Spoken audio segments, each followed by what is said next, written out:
네, 작가님 다음 이야기도 해보겠습니다. 언제 어떤 매물을 매수해야 할까요? 라는 질문으로 매수 타이밍이 어려운 분들을 위해서 부동산 사이클에 대한 이야기 해주신다고 하셨는데 어떤 이야기인가요? 호갱노노, 아실 이런 사이트를 보면은요, 아파트의 그동안의 시세를 그래프로 보여주고 있는데요. 지금은 한번 올랐다가 떨어졌잖아요. 그래서 다른 거보다 좀 많이 떨어진 단지가 있어요. 제가 책에 김포에 그 한 역의 아파트를 다 찍어봤어요. 다 찍었는데 상승장에서는 다른 단지보다 한 2억 정도 차이가 나던 단지가 있어요. 그 역 중심으로 있는 단지를 제가 다 찍은 거예요. 그랬더니 상승장에는 걔가 다른 아파트보다 한 2억이 비쌌는데 떨어질 때가 되니까 다 고만고만해진 거예요.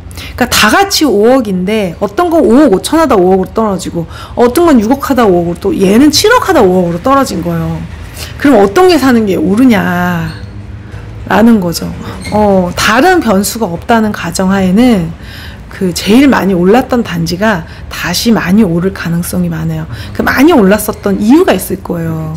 걔가 대단지의 브랜드가 좋았었어요. 그러니까 사람들이 그거를 좋아했었던 거예요. 그러니까 앞으로도 그게 좋을 가능성이 많죠. 그래서 이런 거는 좀 공부를 조금 해서 사이트 같은 걸 활용할 수 있으면은 과거 고점 대비 조금 더 많이 떨어진 거를 찾을 수 있습니다. 그러면은 내가 지금 살려고 하는 것 중에는 가장 좋은 선택을 할 수 있어요. 그 좋은 이야기 하나 해주셨네요. 요즘 그 호갱노노 사이트 되게 자세하게 디테일하게 네. 잘 나와 있더라고요. 같은 동네라도 같은 여러 가지 아파트가 있는데 일정 아파트만 진짜로 몇 억씩 오르는 경우가 있더라고요. 네. 저희 동네도 그렇거든요. 네, 네. 근데 떨어질 때는 이제 똑같이 또 떨어지죠. 그런 식으로 있는데 아무래도 남들이 많이 보고 많이 오르는 아파트는 분명히 이유가 있다는 것. 네, 네네, 네. 그런 것들. 네, 알겠습니다. 다음 이야기 또 해볼게요. 무조건 알아야 하는 실전 부동산 투자법에 대해서 네. 이야기해 주신다고 하셨는데 복잡한 세금 문제, 또 다양한 부동산의 이런 변수들, 아까 이 부동산 시장도 변수가 얼마나 중요한지에 대한 네, 이야기 해주셨는데 한 번 더 이야기 부탁드립니다. 네. 세금 같은 경우에는 추가 투자를 많이 하지 않는 경우에는 이제 비과세에 대한 거, 세대에 대한 개념. 예전에 서초동에 아버지와 아들이 있었어요. 아버지와 아들이 있었는데, 그 아버지가 서초동에 2010년도 초반에 아파트를 사신 거예요. 그래서 되게 많이 오른 거예요. 되게 많이 올랐는데 아들이 그 집에 같이 살고 있었어요. 근데 아들도 투자를 하려고 하다가 오피스텔을 하나 산 거예요. 근데 오피스텔은 실제로 거기를 주거용으로 사용하면 양도세에선 또 주택으로 봐요. 근데 아들을 같은 집에서 살면은 1가구 2주택이 되니까 아들을 전입을 다른 데로 뺐던 거예요. 그리고 함께 살았던 거죠. 근데 아버지는 그럼 1가구 1주택이잖아요. 그래서 이거를 팔고 양도세를 비과세로 처리를 했어요. 근데 이 조세에 심판까지 간 사건이 있습니다. 아들의 오피스텔을 집으로 친 거예요. 그래서 나온 양도세가 8억이에요. 진짜. 네네. 와, 어마어마하네. 그게 세대 분리를 내가 전입을 따로 뺐으니까 아들이 1가구 1주택, 나도 1가구 1주택이라고 생각을 했는데 실제로 이 아들이 함께 사는 거를 소송을 하면 다 밝혀요. 그래가지고 세금 되게 중요합니다. 제가 아까 자산이 적으면 대출이 중요하고 자산이 많으면 세금이 중요하다고 했잖아요. 이게 국세청이 다 알고 있어요. 전입은 따로 해놓고 같이 사는지. 이 소송을 하게 되면은요, 카드 사용, 어디서 카드를 썼는지, 휴대폰 기지국까지 봐요. 그리고 오피스텔을 집으로 쓰는지 안 쓰는지는 물 사용량까지 봐요. 그 사무실에서 쓰는 물 사용량이랑 사람이 거주를 하면서 샤워를 하면서 쓰는 물 사용량이 다르기 때문에 국세청은 다 알고 있어요. 그래서 세금을 자산이 많은, 양도 차익이 많을수록 공부를 많이 해야 됩니다.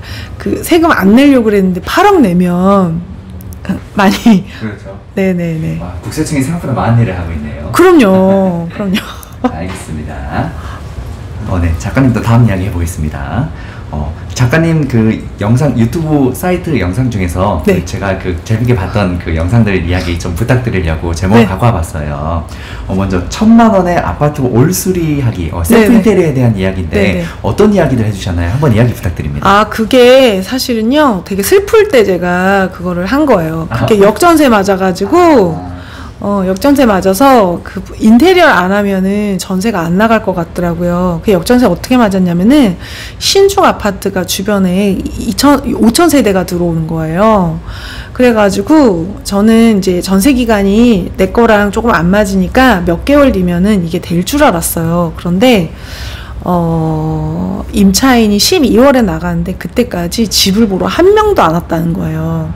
그러니까 신축 아파트가 입주를 하니까 오래된 아파트는 집을 보러도 안 오는 거예요. 네, 다 그쪽으로 간단 말이죠. 네.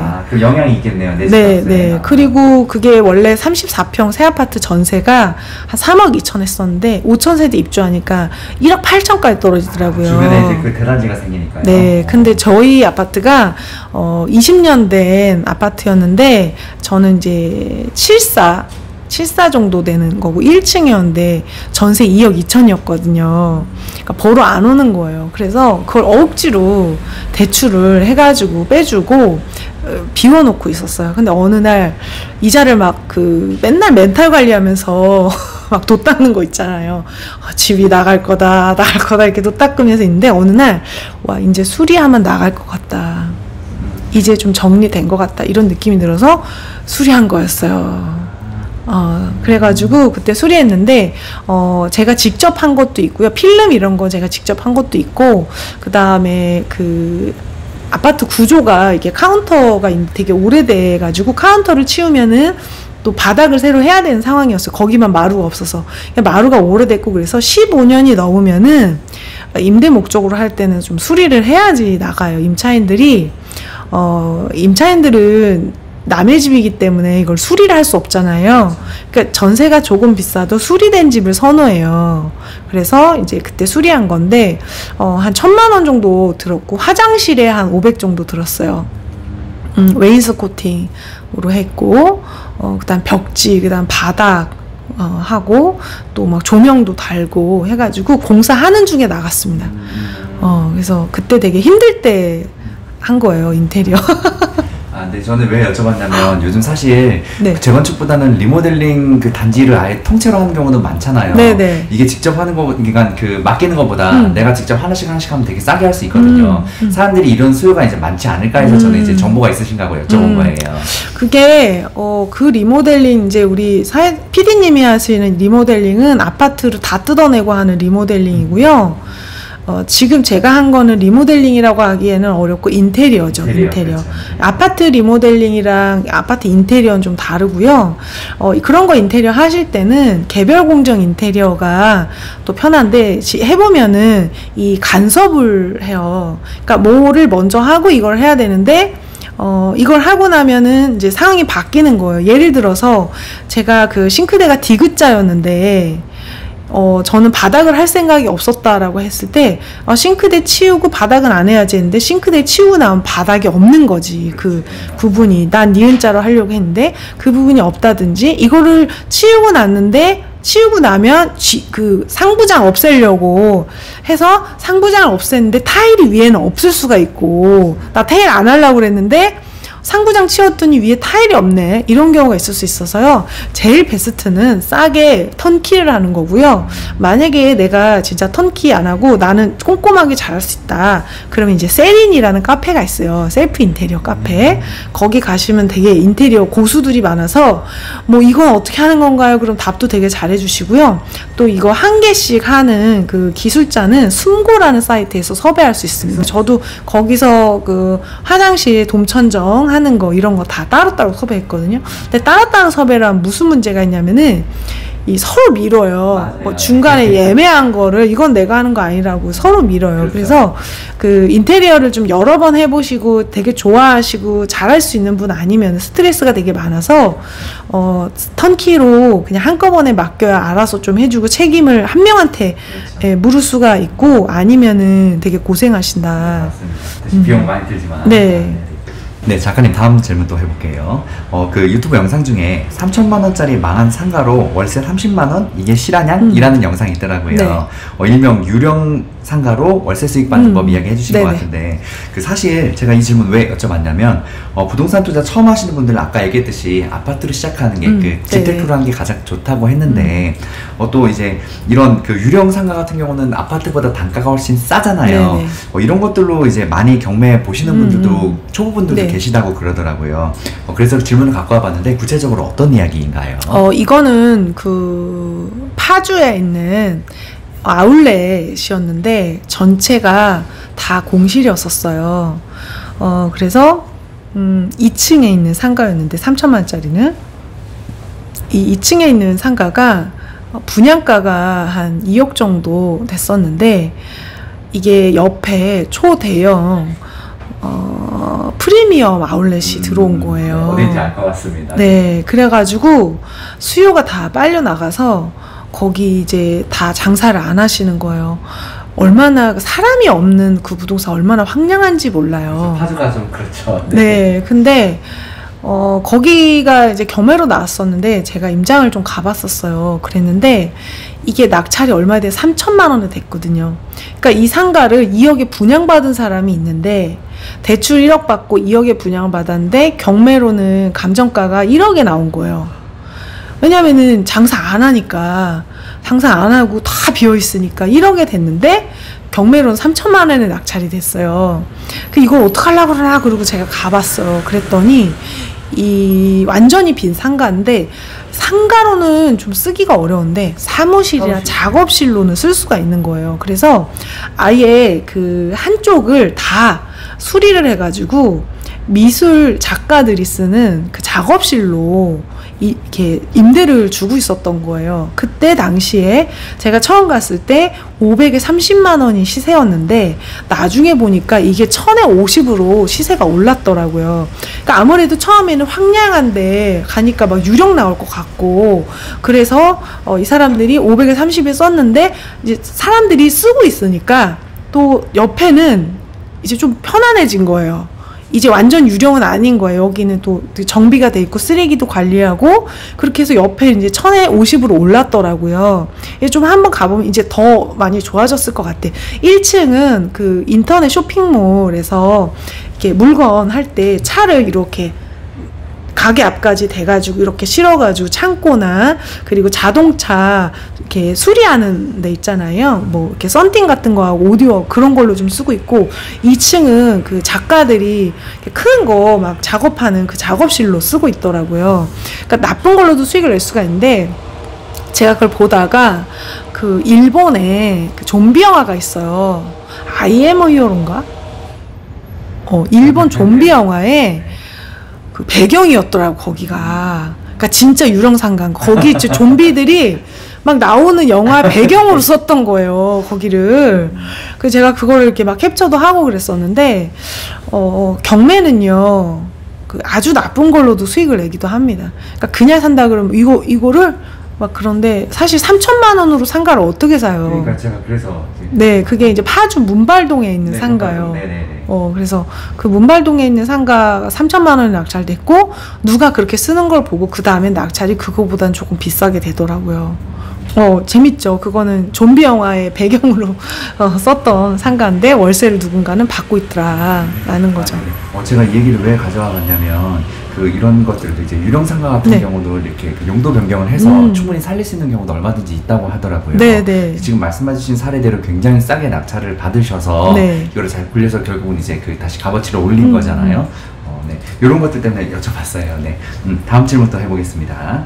월급 200만 원 받던 내가 1시간에 200만 원 받게 되기까지 이렇게 했습니다. 썸네일부터 볼 수밖에 없는 영상인데 이제 작가님이 이제 살아오신 이야기겠죠? 어떤 이야기인지 좀 동기부여 관점에서 이야기 한번 부탁드립니다. 사람이 저는 월급 200만 원 받던 이제 직장인이었는데요. 이제 소망이 좀 없었어요. 그러니까 매일매일 힘들긴 한데 사람이 힘들어도 견딜 수 있거든요. 근데 뭐가 제일 좀 힘들었냐면 소망이 없다는 게 힘들었던 것 같아. 이렇게 10년, 20년 살아도 돈이 계속 가난하고 없을 거라는 거. 그래서 불안해가지고 이것저것 되게 많이 했습니다. 책도 많이 보고 이것저것 많이 했는데 하는 것마다 잘 안 됐었어요. 근데 우리는 사람은 두 가지의 뭐라 그럴까? 두 가지 요소로 움직이게 돼요. 내가 행동을 할 때는 뭔가 행복을 추구하는 행복 추구형, 그리고 고통을 피하고자 하는 고통 회피형, 이 두 가지로 나뉩니다.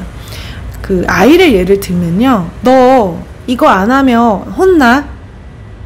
이거 하면 혼나? 그러면은 아이가 혼날까봐 뭔가를 하거나 안 하잖아요. 그건 이제 고통 회피형이에요. 너 이거 잘하면 엄마가 이거 줄게.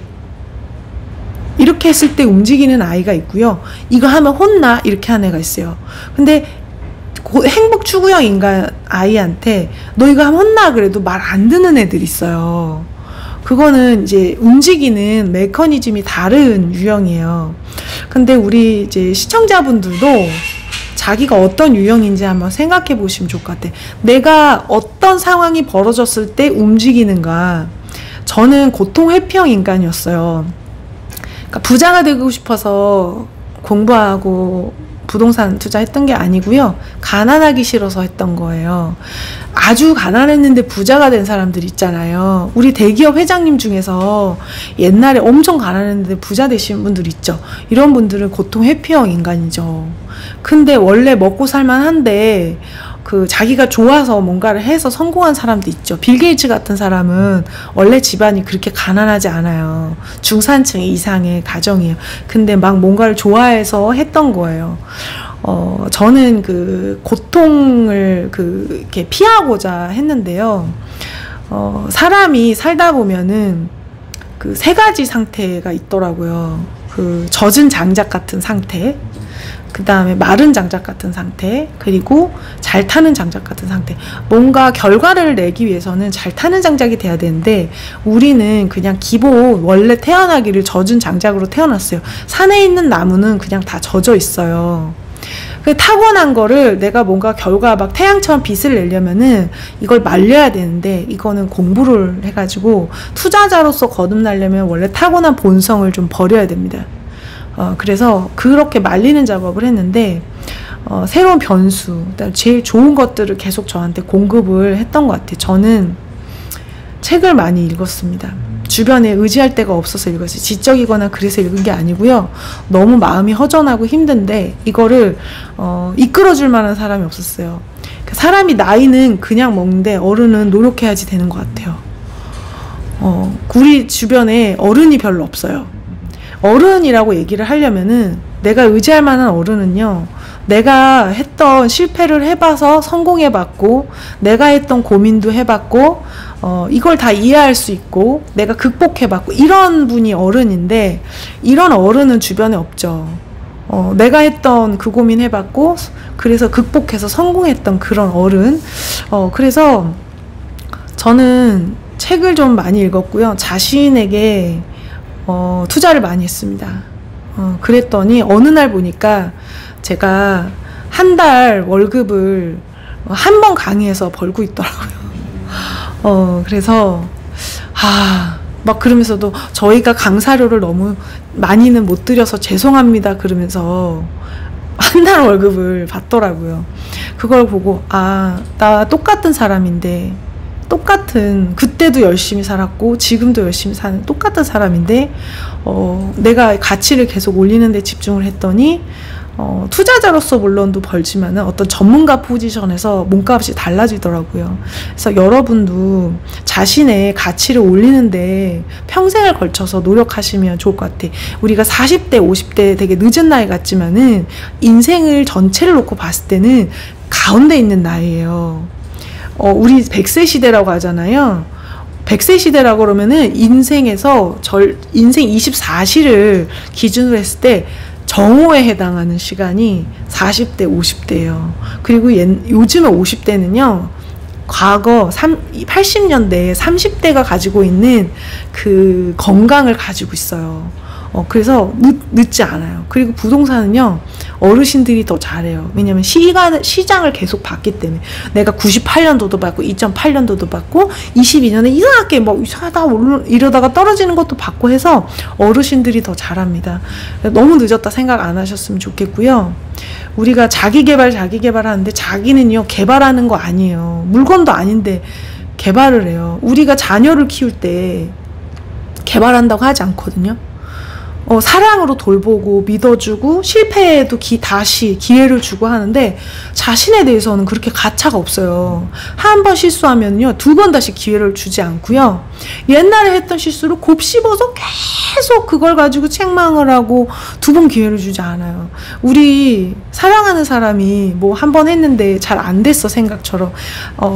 그러면은 아니야, 처음엔 그럴 수 있어, 다시 하면 잘 될 거야, 이렇게 얘기하는데 자신에 대해서는 믿어주지 않고 계속 그 같은 잘못에 대해서 용서를 안 하는 거예요. 그래서 어떤 누구는 너무 많이 지쳐서 동기부여가 필요한 사람도 있고요.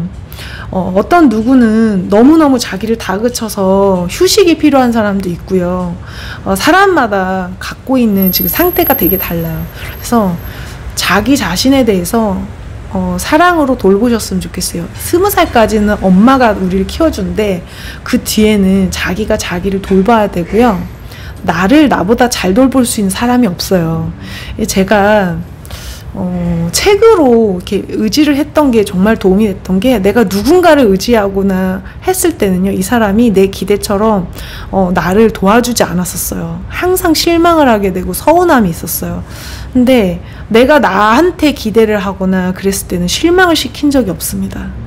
그래서 자신을 좀 잘 돌보고 평생 행복하게 좀 잘 지내셨으면 좋겠다. 우리 이 나이 돼도 자신에 대해서 잘 몰라요. 그 40을 불혹이라고 하는데, 이게 뭐 세상에 혹하는 게 없다, 미혹되는 게 없다라고 하는데, 저는요, 불시에 혹하는 게 불혹인 것 같아요.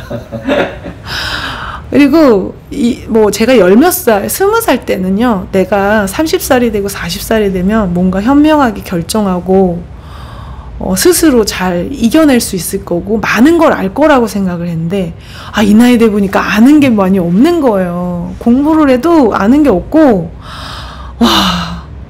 해도 끝이 없네. 저 진짜 열심히 공부했거든요. 근데 해도 끝이 없네. 이런 생각이 들 때마다 세상은 어제보다 내가 하나 더 알아가는 거지 뭐 다 알고 그런 건 없구나, 이런 생각이 좀 들었어요.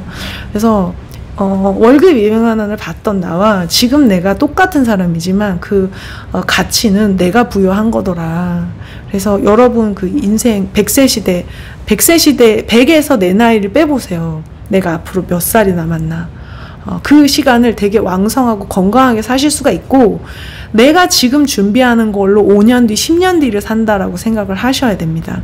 제가 지금 경매 부동산 전문가로 활동을 하고 있는데요. 이전에는 10년, 8년 전에 뭔가를 도전했던 제가 있었기 때문에 지금 이 시간에 제가 있는 거더라고요.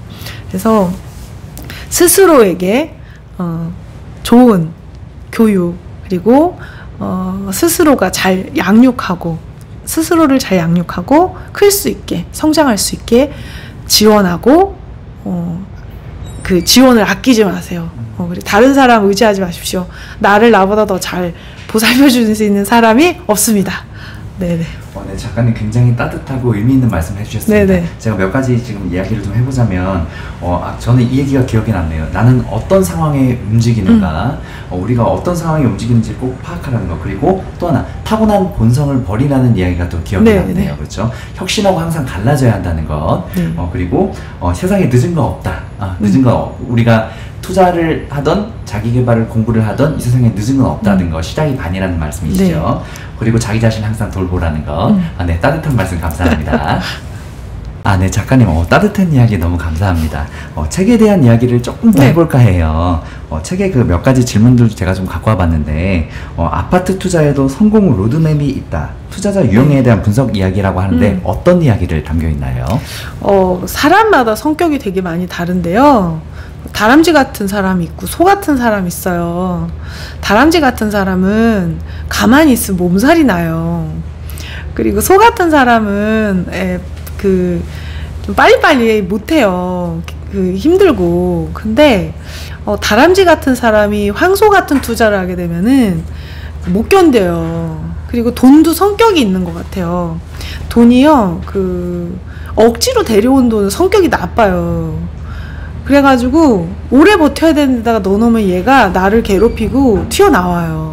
억지로 데려온 돈은 그런 돈이죠. 막 마통으로 억지로 끌어온 돈, 이런 돈들은 성격이 나쁘더라고요. 이 성격은 사람을 닮는 것 같아요. 그 주인을 닮는다. 그랬더니 우리 수화생이, 선생님 저희 엄마가 1억을 빌려주신다고 했는데 이런 돈은 성격이 어떤 돈인가요? 이렇게 물어보시더라고요. 그래서 제가 엄마 성격에 따라 다르다고 그랬어요. 명언이십니다. 네, 명답이네요. 그래서 자기가 다람쥐 같은 투자자라면은 조금 바지런한 투자도 할 수가 있어요. 근데 내가 황소 같은 사람이 다람쥐처럼 잽싸게 막 이렇게 해야 되는 투자라면은 타이밍을 맨날 놓치게 될 겁니다. 그리고 사람마다 또 투자의 시간, 공부를 얼마나 투자를 할 수 있는지도 조금 다른 것 같아요. 그래서 자기 성격에 맞는 투자 해야 된다. 이 황소 같은 사람은 다주택 투자하시면 많이 힘듭니다. 그리고 다람쥐 같은 사람은 1주택 갖고 있으라고 몸살이 나요. 그래서 다주택 투자는 황소는 못한다. 그 다음에 다람쥐 투자자는 사이클이 빠른 것도 할 수가 있고 자기가 다람쥐라는 걸 알아야 됩니다. 나 또 못 견디는구나. 이거 그냥 둬야 되는데 삽질이라도 해야지 속이 풀리는 사람들 있잖아요. 가만히 있으면 몸살 나는 사람들. 저도 그래요. 그래서 실수 많이 했어요. 가만히 있는 게 나은 일인데 막 뭐 한다고 이렇게 벌렸다가 손해보고 이런 사람들. 자기 성격을 좀 아시는 게 좀 중요하고요. 투자는 일단은 비과세 투자가 좀 있고, 그 다음에 다주택 투자, 그 다음에 주택이 아닌 걸 투자하는 거, 그 다음 디벨로핑, 이렇게 4종류가 있습니다. 수익이 뒤로 갈수록 더 커진다라고 보시면 되고요. 그 대가도 있습니다. 그에 맞는 지식이 함께 있어야 된다라는 거예요. 그리고 사람마다 처한 상황이 달라가지고, 나는 지금, 해외에 나갈 예정이야. 해외에 근무하시는 분 있잖아요. 저희 이제 수강생분이 아빠랑 같이 태국에 3년 동안 근무를 하시게 된 거예요. 그때 3억이 있었는데 3억을 어떻게 하고 갔냐면은 예금자 보호대는 5천만 원도 나눠가지고 6개 은행에다가 금리 0.00 몇 프로 더 준다는 은행에다가 다 나눠놓고 가신 거예요. 근데 이런 경우에는 사실 갭 투자를 했었으면은 참 좋았는데, 이런 것들. 그래서 자신에게 맞는 투자를 해야지 내가 잘 견딜 수 있을 겁니다. 네, 지금 진짜 중요한 이야기 해주셨습니다. 돈이라는 것도 돈의 성격이 있는데, 네. 사람도 성격에 따라 투자 성향이 완전히 달라질 수 있잖아요. 주식 같은 경우는 저희는 이제 주식 위주로 이야기를 하는 채널이다 보니까 주식도 개인의 이런 잘못된 판단이나 성격으로 인해서 잘못된 투자를 하는 경우가 너무 많습니다. 부동산도 충분히 그럴 수 있단 말이죠. 자기 자신을 얼마나 잘 다스리느냐에 따라서 투자에 대한 결과도 많이 또 달라질 수 있다는 이야기 하나 해주셨네요. 네, 다음 질문 해보겠습니다. 책에 맞춤형 투자로 실속 챙기기라는 파트가 있는데, 네. 어떤 이야기들 담겨있나요? 제가 강의를 하면서 만난 사람들은요, 경매를 어느 날 해야겠다라고 생각해가지고 와요. 되게 다급한 마음으로 옵니다. 제가 경매 강의를 하다 보니까 경매를 하겠다라고 오시는 분들은 내가 일반 매매로는 승부를 못 볼 것 같은데 반드시 좀 부자가 되고 싶다라는 마음이 들어서 어느 날 이제 유튜브 알고리즘이 경매로 막 1,000만 원으로 얼마 벌었다고 막 이렇게 나오는 거 보고 오세요. 그래서 일반 지식이 없는 상태에서 벌고 싶다라는 그 욕심을 가지고 오시는 분들이 많아요. 근데 욕심이 없으면 사람이 움직이지 않거든요. 내가 갖고 싶은 게 있어야 노력을 하게 돼요.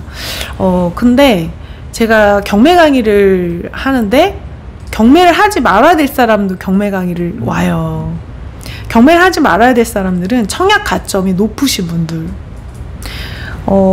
청약은 되면은 정말 좋은데 지금 서울에서 이제 시세 차익이 보장된 청약 같은 경우에는 60점대 이상이어야지 되거든요. 근데 나 지금 점수가 얼마 안 되는데 청약을 노리고 그러시면은 안 돼요. 근데 또 72점인데 경매를 하러 오시는 분이 있어요. 제가 그분은 72점이면 청약을 하시라고 말씀을 드려요. 제 기준은 청약은 50점대가 넘으면 청약으로 도전해 보시는 거 좋다라고 생각하고요. 내가 정말 바지런하고 다람쥐 같은 성격이면은 경매가 잘 맞습니다. 가만히 있는 황소 같은 성격은 힘들고요. 다람쥐 같은 성격한테 경매 투자가 잘 맞아요. 지금은 경매로 낙찰을 받으면 뭐가 좋냐면요. 서울 재개발 중에 신속통합기획이라는 게 있습니다. 그거 같은 경우에는 토지거래 허가를 받아야 되는데 경매는 토지거래 허가를 안 받아요. 그래서 취득을 할 때 전세도 놓을 수 있고 투자가 쉽습니다. 그래서 경매라서 유리한 점, 자기 성격이 좀 바지런하다라고 하시면 경매가 좀 좋고요. 만약에 신혼부부인데 앞으로 집을 이사를 할 거다, 집을 구해야 된다, 그러면 저는 분양권이 되게 좋다고 생각합니다. 분양권 새 아파트, 지금 인천에 어떤 단지는 단지 안에 수영장이 있는데 아난티 수영장 그 시공팀에서 와서 해서 리조트 같이 해놓은 거예요. 이렇게 분양가가 5구제곱미터가 4억이 안 되거든요. 근데 아파트가 호텔같이 생겼어요. 지금 뭐 입주가 많아서 분양권이 프리미엄 많이 못 붙었어요. 많이 올랐다 떨어졌어요. 그런 거 되게 좋다고 생각합니다. 그 사람에 따라서, 처지에 따라서, 또 갭 투자자는요, 내가 좀 나는 고생을 해도 괜찮은데 돈은 좀 좋은 데다 보내고 싶어. 엄마네 집에서 살고 있는데 조금 돈이 있어. 그럼 갭 투자를 해놓으면은 주거비 엄마네 집에서 살면서 돈으로는 또 투자를 할 수가 있고 그래요. 그리고 나 해외에서 살거나 아니면 사택에 있어. 그러면은 실거주하지 않아도 되잖아요. 그럼 그 돈으로 할 수 있는 또 좋은 갭 투자 할 수 있어요. 사람마다 투자할 수 있는 더 쉬운 방법이 있습니다. 그래서 그 로드맵에서 한번 읽어보시고 나는 좀 이런 게 더 맞겠다라는 전체를 보고 하시면 좋을 것 같아요. 그리고 만약에 나는 실거주 하면서도 투자하고 싶다. 근데 이사를 많이 못해. 나 애들이 학교를 다녀. 그러면은 아이가 학교 다니는 동안 이사하면은 좀 전학하고 하기 힘들잖아요. 그런 경우에는 살면서도 되는 투자 이런 거 재건축 같은 거 살면은 수리 올수리 해가지고 애 학교 끝날 때까지 쭉 사시면 재건축이 좀 한 단계 늘지 않겠습니까? 그래서 이사를 많이 못한 사람은 오래 살아야 되는 투자도 할 수가 있다. 그리고 입주를 안 해도 되는 사람은 내가 안 살면서 하는 투자도 할 수가 있다. 성격이 가만히 못 있는 사람은 막 부지런해야 할 수 있는 경매 투자가 잘 맞는다. 점수 60점, 50점 넘으면 청약이 유리할 수 있다. 이런 로드맵입니다. 네, 그렇죠. 투자 같은 경우도 개인들이 처한 상황에 따라 그리고 성격에 따라서 완전히 여러 가지 많은 투자의 방향이 있겠죠. 종류가 달라질 수 있다는 것. 네, 알겠습니다. 네, 작가님 다음 이야기 또 해보겠습니다. 책의 마지막 장에 부의 시기를 읽는 부자들만의 원칙. 이거 중요한 이야기 같은데 어떤 이야기 담겨 있나요? 저도 실수를 좀 많이 했는데요. 같은 실수를 반복을 하면 안 되겠다는 생각 때문에 좀 공부를 많이 했어요. 그런데 이제 사람이 투자를 할 때는 시기를 정할 수가 있고요. 그 다음에 물건을 정할 수가 있습니다. 내가 언제 무엇을 살 것인가. 근데 제가 이렇게 예전에 여기 개통될 예정인 지역 아파트를 경매로 낙찰을 받았어요. 그래서 개통되기만을 기다렸거든요. 근데 밀리더라고요. 그래가지고 이거 전세를 한 바퀴 돌려야겠다. 그래가지고 전세를 놨습니다. 근데 개통을 했는데 안 오르는 거예요. 지하철 개통했는데도요? 네, 그래가지고 이거를 제가 역으로 조사를 했어요. 제가 알기로는 발표할 때 한 번, 착공할 때 한 번, 개통하면 한 번, 이렇게 3번 오른다고 제가 들었는데 개통을 했는데 안 오르는 거예요. 평생 안 올랐어. 얘는 그냥 한 번도 오른 적이 없어요. 그래가지고 10년째 3억이에요. 그래서 이상하다. 그러고서는 조사를 했어요. 그런데 지하철 개통하면 오를까요? 지하철 개통하면 대박 아닌가요? 저도 그런 줄 알았어요. 네네. 저도 그런 줄 알았는데 9호선이 2009년에 개통을 했는데 2009년부터 2016년까지 강서구 가양동 아파트가 계속 하락했어요. 2009년부터 2016년까지 2009년에 개통했거든요. 지하철 노선이 나빠서 그러냐? 9호선이 가장 좋잖아요. 9호선이 제일 여의도 직통이잖아요. 네, 그래서 강남까지 가고 그러니까 개통보다 중요한 거는 사이클이더라고요. 사이클이 더 중요하더라고요. 그래서 5호선도 봤어요. 5호선도 21년도에 개통했거든요. 하남에. 그래서 21년도에 하남 아파트 가격이 어떻게 됐나 봤더니 개통을 안 했는데 오르더라고요. 개통을 안 했는데 오르고요. 개통하고 떨어지더라고요. 그건 뭐냐면은 하남선이 개통할 때는 상승장이었던 거예요. 그래서 이 기대, 아직 개통 안 했지만 곧 개통하겠다라는 그 기대 때문에 미리 올랐고 9호선이 개통할 땐 시장이 나쁘니까 개통을 해도 안 먹혔던 거예요. 그런데 9호선은 나중에 퀀텀 점프하는 지역이 됩니다. 우리가 가방도 그렇고 시계도 그렇고 계급이 있거든요. 그게 이제 1000만 원대 가방이 있어요. 뭐 샤넬 같은 거 1000만 원대 가방 있고 2000만 원이 넘는 가방이 있습니다. 엄청난 가방이 세 개네요. 네, 이제 가방을 그렇게까지 주고 사야 되는지 모르겠는데 저는 이제 가방이 1000만 원대가 있고 2000만 원대가 있는데 아파트도 이 계급이 있어요. 평당 1억인 데가 있고요. 평당 1000만 원대가 있고 평당 5천만 원대가 있어요. 근데 그 자신의 오를 때 계급을 유지하면서 올라가거든요. 근데 이 가양동은요. 원래 자신의 계급 윗단계로 올라가더라고요. 원래 가양동이 2016년까지는 9호선 개통했을 때도 계속 상계동이랑 평당가가 비슷했었어요. 그런데 2016년에 들어서 수도권 상승장이 되고 LG 사이언스파크가 마침 입주를 하면서 수요가 많아진 거예요. 그래서 이 평당가가 상계동이랑 벌어지기 시작해요. 그래서 상계동도 올랐는데 가양동은 그거보다 더 많이 오르게 됩니다. 여기서 우리가 배울 점이 있어요. 제가 아까 1주택으로 부자가 못 되는 게 1주택이 한 채가 평균 정도 올랐다라고 했을 때 내 집만 오른 게 아니고 다른 집도 다 올랐기 때문에 내가 이걸 팔아서 현금을 쓸 수 있다거나 아니면 더 좋은 집으로 갈 수가 없다. 그래서 평균 정도 오르는 집이 두 채가 있든지 아니면 우리 집이 더 많이 올라야 된다. 이렇게 말씀을 드렸는데 가양동은 더 많이 오른 지역이었던 거예요. 만약에 상계동도 올랐으니까 상계동도 사시는 게 좋았는데 가양동은 상계동보다 더 많이 올랐다. 가격이 똑같았는데 제가 그걸 가지고 조사를 좀 해봤는데 똑같은 돈으로도 더 많이 오르는 지역을 고를 수가 있더라고요. 이 방법을 제가 알았어요. 로직이 있더라고요. 그래서 똑같은 돈이라도 상계동은 그런 호재가 없었고 얘는 수요가 많아지는 호재가 있었어요. 근데 가격이 똑같았어요. 그래서 여기가 더 좋은 거 이런 거 사야 되는구나. 그리고 똑같은 돈으로도 어떤 사람은 2억 5천만 원 갭이 2016년에 마포도 2억 5천이고 레미안 퍼스티지도 2억 5천이에요. 근데 매매가가 마포는 8억이었고 레미안 퍼스티지는 14억인가 그랬었어요. 그러니까 내가 실거주를 할 거면은 레미안 퍼스티지는 2억을 가진 사람이 대출 12억을 받아야 되니까 못 들어가요. 그리고 마레프도 내가 2억 5천 있으면 대출을 한 6억 정도 받아야 돼서 못 가요. 근데 갭으로는 똑같았어요.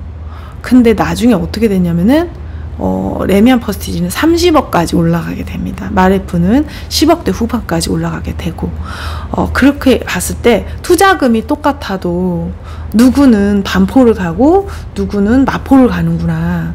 그럼 지금은 그런 게 없을까요?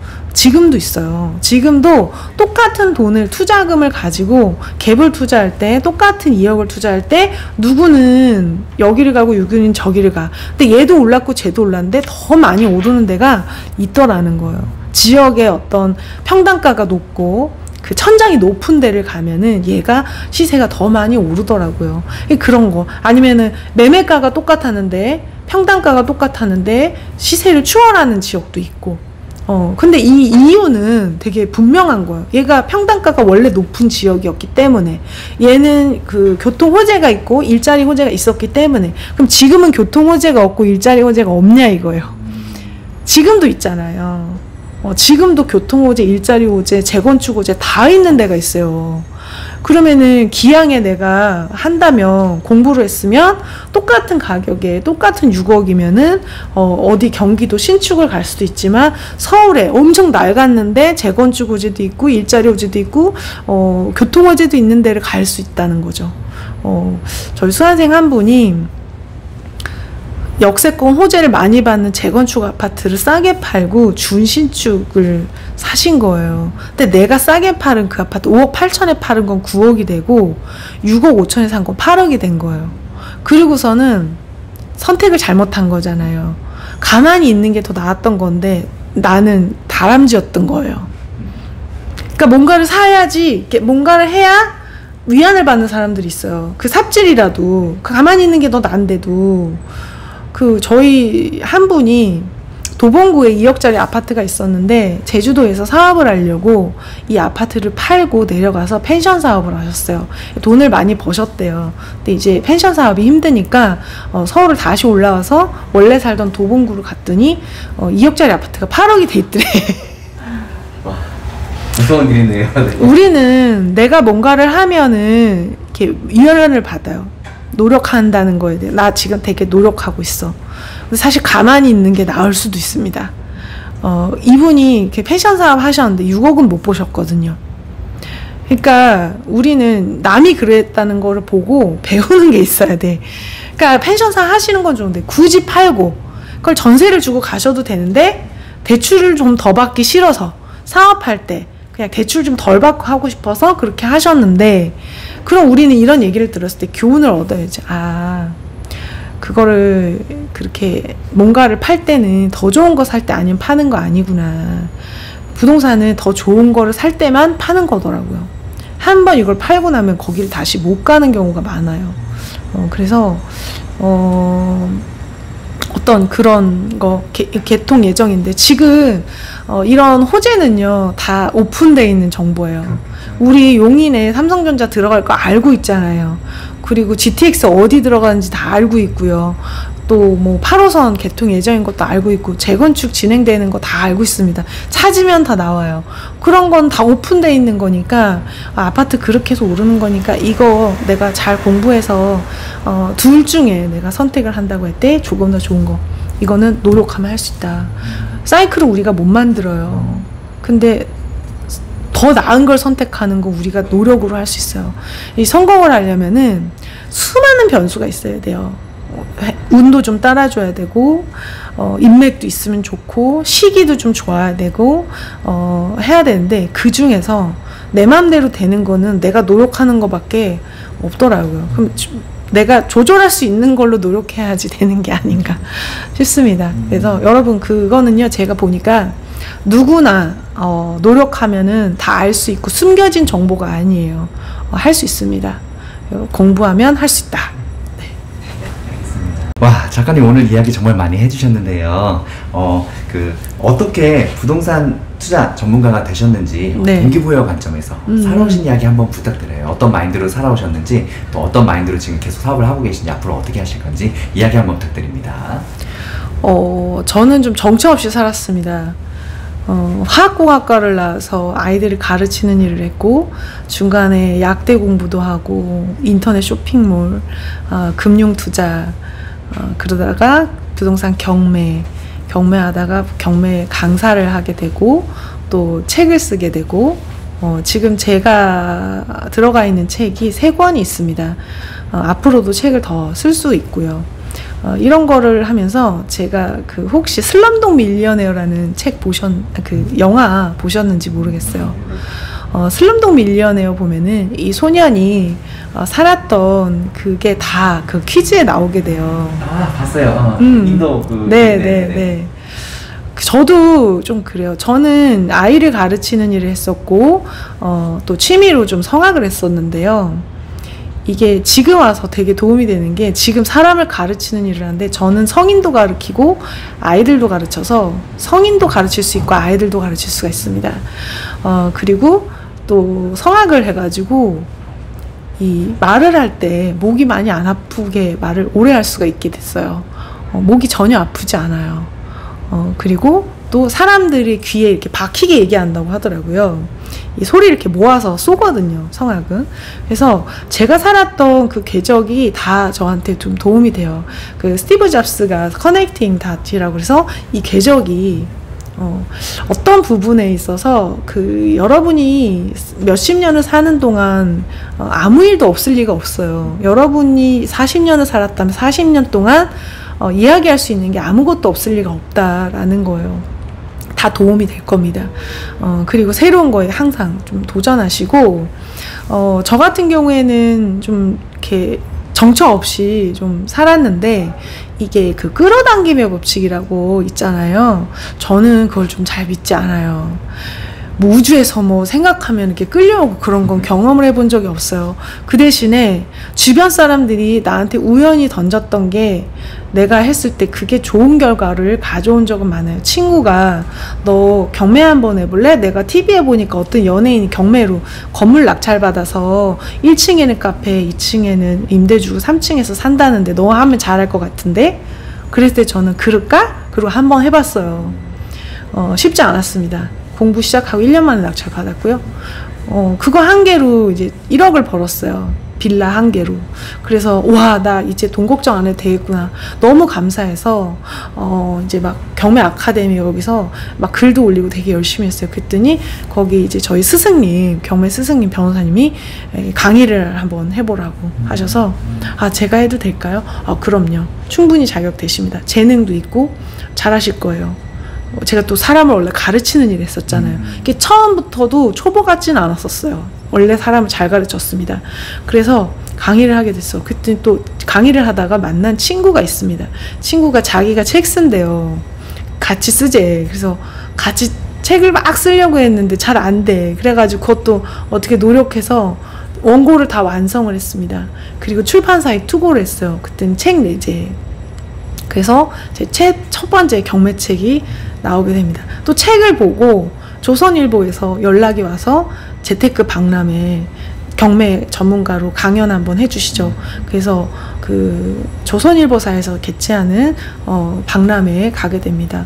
또 그걸 보고 뭐 공무원 동아리, 서울시 공무원 동아리에서 오고, 또 부동산 네임드 분들 있잖아요. 진짜 부동산 전문가라고 하시는 분들과 문자도 하고 통화도 할 수 있는 사람이 됐더라고요.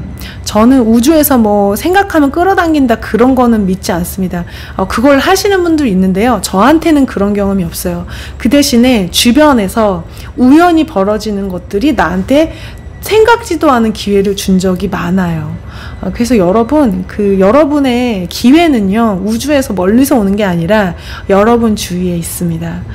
친구가 이거 한번 해볼래? 라고 권해보는 것들, 좋은 책들, 그 다음에 어디 여행 가서 만난 새로운 생각, 이런 게 다 여러분한테 큰 인생의 전환점이 될 수 있다.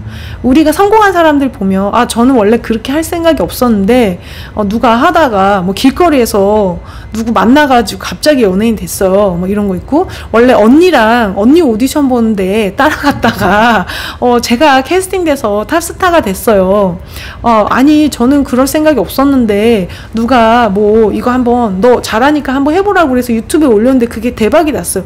이런 것도 있을 거예요. 그래서 여러분의 행운, 기회는 여러분 주위에 있습니다. 반드시 있습니다.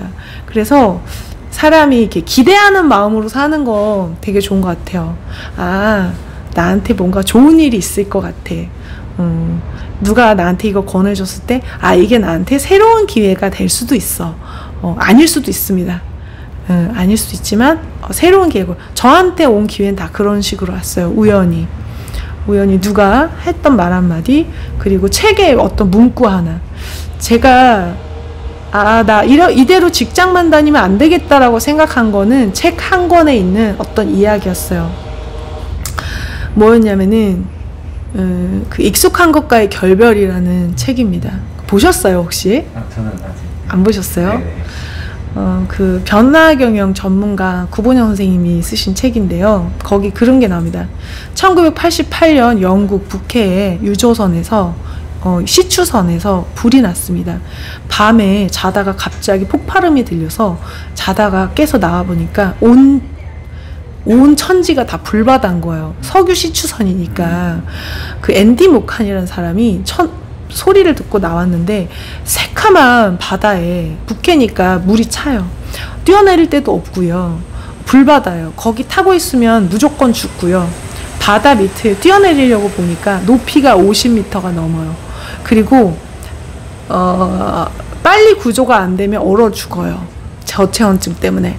그리고 또 바다 위에도 기름이 막 떠 있어. 불이 붙을 수도 있는 상황이에요. 그런데 시추선에 타고 있으면 무조건 죽어요. 근데 뛰어내리면 살 수도 있고 죽을 수도 있어요. 자, 168명이 타고 있었는데 그 중에 앤디 모칸이 살아남습니다. 혼자. 168명은 뛰어내리지 못했습니다. 나머지 사람들은 뛰어내리지 못했고 앤디 모칸만 뛰어내려서 살아서 인터뷰를 했어요. 확실한 죽음인가 가능한 삶인가, 그 기로에서 나는 가능한 삶을 선택했다. 뛰어내려서 30분 안에 구조받지 못하면 죽지만 나는 살 수 있는 가능성에 몸을 던졌다. 두려워도 뛰어내린 거예요. 제가 다니던 직장은 불타는 배였던 거예요. 언제 죽냐, 조금 더 나중에 죽냐, 천천히 죽냐, 이것만 있지 사실은 미래가 없는 어떤 일이었어요. 그래서 저는 가능한 삶을 선택하기로 했습니다. 내가 뭔가를 도전한다고 해서 성공을 못할 수도 있지만 여기 있으면 반드시 가난해진다. 그래서 도전할 수 있었습니다. 부동산 투자 경매에 되게 좀 어려운데요. 가시밭길 같은 거기를 뚫고 나가야 부자가 될 수 있어요. 근데 가시밭길을 뚫고 나갈 힘이 많이 없습니다. 근데 이 가시밭길을 뚫고 나갈 수 있는 힘은 어디서 나오냐면은 위기감. 뒤에 불바다가 있으면 가시밭길이 있어도 우리는 할 수가 있어요. 근데 뒤에가 평안하면 가시밭길을 뚫고 나갈 힘이 없습니다. 제가 어디서 봤는데 최하층의 소득을 갖고 있는 사람이 중산층 정도의 소득을 만들려면 5세대가 걸린대요. 100년이 걸린대요. 그러면 내가 정말 가난한 데서 중산층 정도에 노력하려면은 100년에 걸쳐서 우리의 조상님들이 했어야 되는 거를 우리 조상님들이 아무도 안 해서 내가 이 최하층인 거잖아요. 우리 부모가 부자였으면 내가 부자였을 거예요. 노력을 안 해도. 정말 그랬으면 해피한데 그게 아니라면 내가 이 가난을 내 대에서 끊어야 될 거 아닌가. 내가 이 대가를 치르지 않으면 게을러서 여러 가지 핑계, 바빠서 지금 경기가 좋지 않기 때문에 부동산 투자는 그 투기는 하면 안 되는 거야. 여러 가지 이유로 내가 이 대가를 치르지 않으면 이 대가를 내 자손이 치르게 됩니다. 저는 자녀는 아직 없지만 가난을 내 대에서 끊어버리려고 작정했습니다. 그래서 두렵지만 시작할 수 있었어요. 일요일 오후가 되면 어둑어둑해진 이렇게 하늘을 보면 내일 출근할 생각에 좀 가슴이 답답했고 우울해서 좀 잠이 안 왔었어요. 근데도 할 수 있었던 거, 두렵지만 할 수 있었던 거는 가만히 있으면 불타는 배에 내가 타고 있다. 시간을 뒤로 미룰 수는 있지만 결과가 바뀌지 않는다라는 위기감 때문이에요. 여러분 아직은 나한테 큰 위기가 오기 전에 시작하시는 게 좋습니다. 이게 그 턱 밑까지 위기가 찼을 때 하게 되면 우리가 이성적으로 잘 준비해서 도전하기가 쉽지 않아요. 여러분 미리 꼭 준비하시고 부동산 투자 성공하시기 바라겠습니다. 와, 작가님 그 따뜻한 그 이야기, 투자에 대한 이야기 너무 감명 깊게 잘 들었습니다. 마지막으로 작가님에게 투자란 어떤 것이라고 생각하세요? 저한테는 좀 살려고 했었던 건데 지금은 다른 사람이 잘 설 수 있게 도와주는 그런 좋은 직업이 되기도 했습니다. 투자는 좀 생명과 같죠. 아마 사는 동안 내내 할 것 같고요. 이 부라는 거는 한 목표점이 아니라 그냥 계속 흘러가는 물 같은 거라서 내가 어느 정도 잃었다 해서 이게 끝나는 게 아니라 이게 내 다음 세대까지 잘 흘러갈 수 있게 항상 하는 겁니다. 우린 잘했어도 그 다음이 있고 잘 못해도 항상 그 다음이 있어요. 그래서 같은 실수 반복하지 않고 조금 더 좋은 선택을 할 수 있게 노력하면, 우리가 노력하면은 이건 되는 겁니다. 사이클을 만들 수는 없지만 조금 더 좋은 선택, 우리가 이제 100점을 맞으려고 그러면 선택하기가 어려워요. 아, 나 이거 100점짜리 거 아닌데. 그런데 51점의 선택만, 49점보다 조금 나은 51점의 선택을 평생 할 수 있으면 여러분의 인생은 성공한 인생이 될 겁니다. 100점 맞으려고 하지 마시고 51점의 선택을 계속 하시면 될 것 같아요. 작가님, 오늘 나와주셔서 너무 감사합니다. 마지막 말씀들 너무 멋있으셨어요. 네. 네. 작가님, 오늘 나와주셔서 감사합니다. 네, 감사합니다. 감사합니다.